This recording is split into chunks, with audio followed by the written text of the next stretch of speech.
টক ঝাল মিষ্টি তিনটি ভিন্ন স্বাদের আচারের রেসিপি আজকে আপনাদেরকে আমি তৈরি করে দেখাবো। আমের আচার তো অনেক খেয়েছেন, তবে এভাবে আচারটা আপনারা তৈরি করে দেখতে পারেন, মুখে স্বাদ লেগে থাকবে।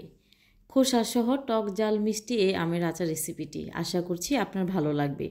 প্রথমে এখানে আম নিয়েছি আর আমগুলো এরকম সাইজ করে কেটে নিয়েছি। খোসাসহ কেটে নিতে হবে আচারটা তৈরি করতে। কড়াইতে দিয়ে দেবো এখানে পরিমাণ মতো সরিষার তেল, তারপর দিয়ে দিচ্ছি এখানে 2টি তেজপাতা, 5 ফোড়ন দিয়ে দিচ্ছি 1 চা চামচ পরিমাণ, দিয়ে নাড়াচাড়া করে একটু ভেজে নিতে হবে। তো একটু ভেজে নেওয়ার পর এখানে আমি দিয়ে দেব আদা রসুন বাটা, তারপর এখানে দিয়ে দেব সরিষা বাটা। এখন কিন্তু আমি চুলার আঁচটা সম্পূর্ণ অফ করে দিয়েছি, আর অফ করে দিয়ে দেওয়ার পর নাড়াচাড়া করে একটু ভাজা করে নেব। যেহেতু তেলটা অনেকটা গরম হয়ে গেছে তাই চুলার আঁচটা অফ করে দিয়েছি, আর অফ করে দিয়ে নাড়াচাড়া করতে হবে। তারপরে এখানে দিয়ে দেব হলুদের গুঁড়া, মরিচের গুঁড়া, স্বাদ মতো দিয়ে দেব লবণ। এখন পর্যন্ত চুলার আঁচটা কিন্তু অফই আছে, তো অফ রেখে নাড়াচাড়া করে একটু মিশিয়ে নিচ্ছি, আর মিশিয়ে নেওয়ার পর তারপর চুলাটা অন করে দিয়েছি। এখন কাটা আমগুলো দিয়ে দেব, আর আমগুলো দিয়ে নাড়াচাড়া করে ভাজা করে নিতে হবে। একটু নাড়াচাড়া করে ভাজা করে নিচ্ছিলাম।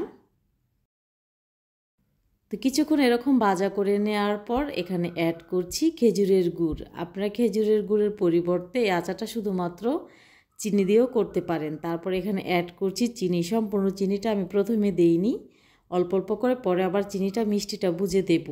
আপনারা যতটুকু মিষ্টিটা খেতে পছন্দ করেন ঠিক ততটুকু মিষ্টিটা এখানে অ্যাড করতে পারেন। আর আপনারা চাইলে কিন্তু এই আচারটা শুধুমাত্র গুড় অথবা শুধুমাত্র চিনি দিয়ে তৈরি করতে পারেন।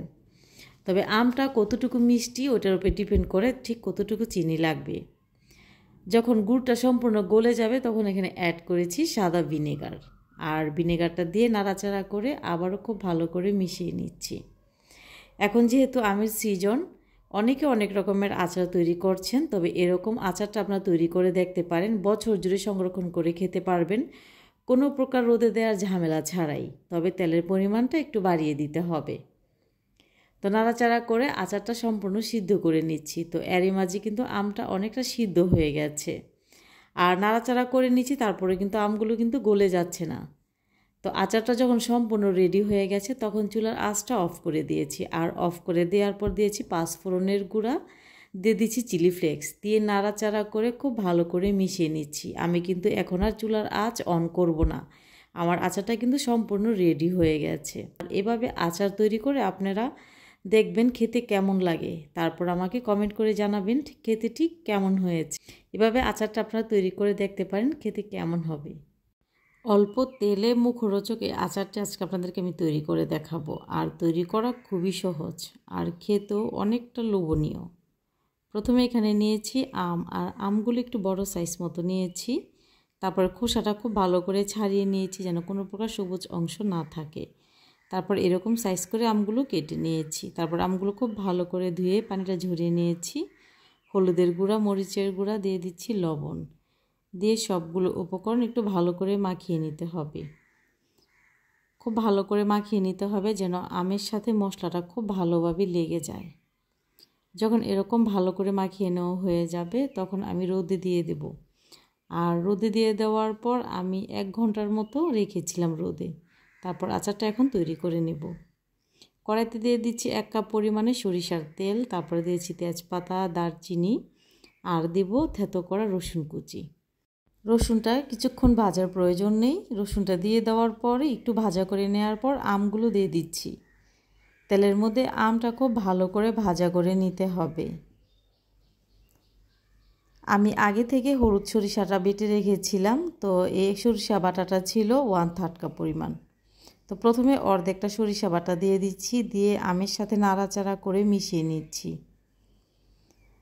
তারপর যখন মেশানো হয়ে যাবে বাকি অর্ধেকটা সরিষা বাটা এখানে দিয়ে দেব, দিয়ে নাড়াচাড়া করে আবারও ভালো করে মিশিয়ে নেব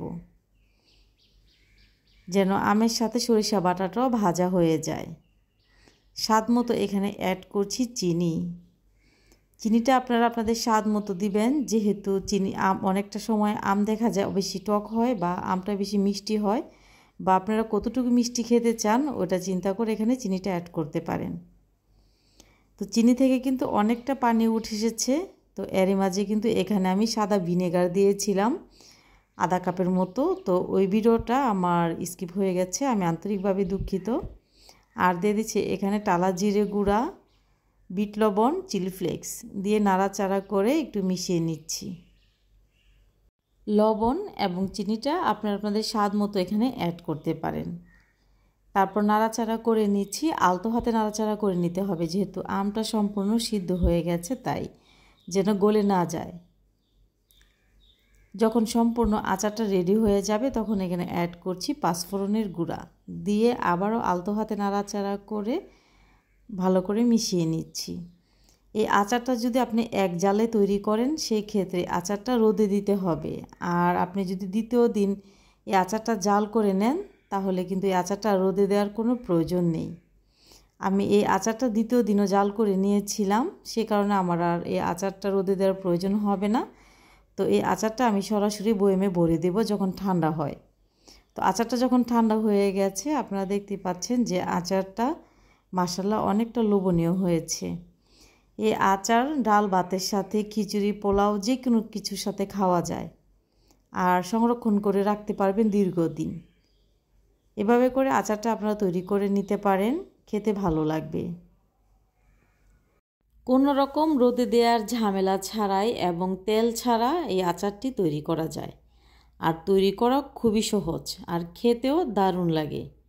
তো কিছু মরিচ টেলে নিচ্ছি চিলি ফ্লেক্স তৈরি করব বলে। মরিচটা যখন ভাজা হয়ে গেছে তখন পাঁচফোড়নটাও টেলে নেব। পাঁচফোড়নটা টেলে নেওয়ার পর চুলা থেকে নামিয়ে আমি গুঁড়ো করে নিয়েছি। আর এখানে নিয়েছি কিছু আমের খোসাটা ছাড়িয়ে নেওয়ার পর আমগুলো কেটে নিচ্ছি। আমগুলো কেচে নিতে হবে উপরের পাটটা। তো আমটা খুব ভালো করে আমার কেচে নেওয়া হয়ে গেছে, আপনাদেরকে দেখিয়ে দিচ্ছি। ঠিক এভাবে করে আমি কেচে নিয়েছি। তারপর পানি দিয়ে খুব ভালো করে ধুয়ে নেব আমি কয়েকবার। আর কয়েকবার ধুয়ে নেওয়ার পর কিন্তু পানি থেকে টক পানিটা অনেকটা বেরিয়ে আসবে। তো খুব ভালো করে ধুয়ে নিয়েছি। ধুয়ে নেওয়ার পর পানির মধ্যে আমগুলোকে ভিজিয়ে রাখবো। তো তার মধ্যে আমি কিছু লবণ দিয়েছি। লবণ দিয়ে আমি ভিজিয়ে রেখেছিলাম 1 ঘন্টার জন্য। তো ফিরে এলাম 1 ঘন্টা পর। আর 1 ঘন্টা পর আবার আমগুলো আমি আরও একবার ভালো করে ধুয়ে নিয়েছি। আর ধুয়ে নেওয়ার পর একটু চিপে টক পানিটা আমি ফেলে দিয়েছি। চুলায় একটি পাত্রে আমি দিয়ে দিচ্ছি স্বাদ মতো চিনি। আর এখানে দিয়ে দিচ্ছি 2 টেবিল চামচ পরিমাণ ভিনেগার। চিনিটা যখন সম্পূর্ণ গলে যাবে তখন এখানে আমগুলো দিয়ে দিব। গত ভিডিওতে আমি আমের ক্যান্ডি বানিয়েছিলাম। আর ক্যান্ডি বানিয়ে নেওয়ার পর যে অবশিষ্ট চিনি পানিটা ছিল ওই পানিটা কিন্তু আমি রেখে দিয়েছিলাম। আর এই চিনি পানিটাই এখানে আমি অ্যাড করছি। তাই চিনির পরিমাণটা আপনারা একটু বুঝে শুনে দিবেন, ঠিক আপনারা কতটুকু মিষ্টি খেতে চান। তো আমি এখানে 1 কাপ চিনি দিয়েছিলাম। আর আগে থেকে যে আমি আমের ক্যান্ডিটা বানিয়েছিলাম ওই ক্যান্ডির চিনি পানিটাও এখানে দিয়ে দিচ্ছি। দিয়ে দেওয়ার পর আমের সাথে নাড়াচাড়া করে মিশিয়ে নিচ্ছি। যখন এরকম বলক চলে আসবে আবার একটু আলতো হাতে নাড়াচাড়া করে নিতে হবে। রেসিপি ভালো লাগলে শেয়ার করার অনুরোধ রইল। আর আমের সিজন যেহেতু আমরা অনেক রকম আচার তৈরি করে থাকি, এই আচারটাও কিন্তু খেতে ভালো লাগে। যে মরিচটা আমি টেলে নিয়েছিলাম ওই মরিচটা কিন্তু আমি গুঁড়ো করে নিয়েছিলাম।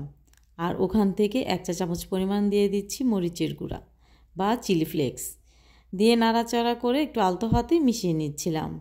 তারপর এখানে দিয়ে দিচ্ছি 1 চা চামচ পরিমাণ পাঁচফোড়নের গুঁড়া দিয়ে আবারও আলতো হাতে নাড়াচাড়া করে একটু মিশিয়ে নিচ্ছি। যেহেতু আমার আমগুলো কচি ছিল, আমগুলোতে তেমন ভালো করে আটি বাঁধেনি, তাই আমগুলো গলে যাওয়ার সম্ভাবনা আছে।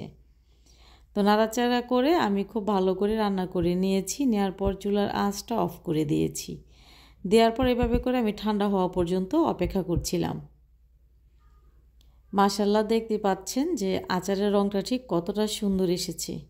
এভাবে করে খুব সহজে আপনারা আচারটা তৈরি করে নিতে পারেন। এই পর্যন্ত আমি কয়েকটা রেসিপি দিয়েছি, আপনারা চাইলে সেই রেসিপিগুলো ফলো করতে পারেন। আর আপনারা কোন ধরনের রেসিপি দেখতে চান আমাকে কমেন্ট করে জানাতে পারেন। আমি চেষ্টা করব আপনাদের অনুরোধ রাখার জন্য। এতক্ষণ সাথে থাকার জন্য সবাইকে অনেক ধন্যবাদ জানাচ্ছি।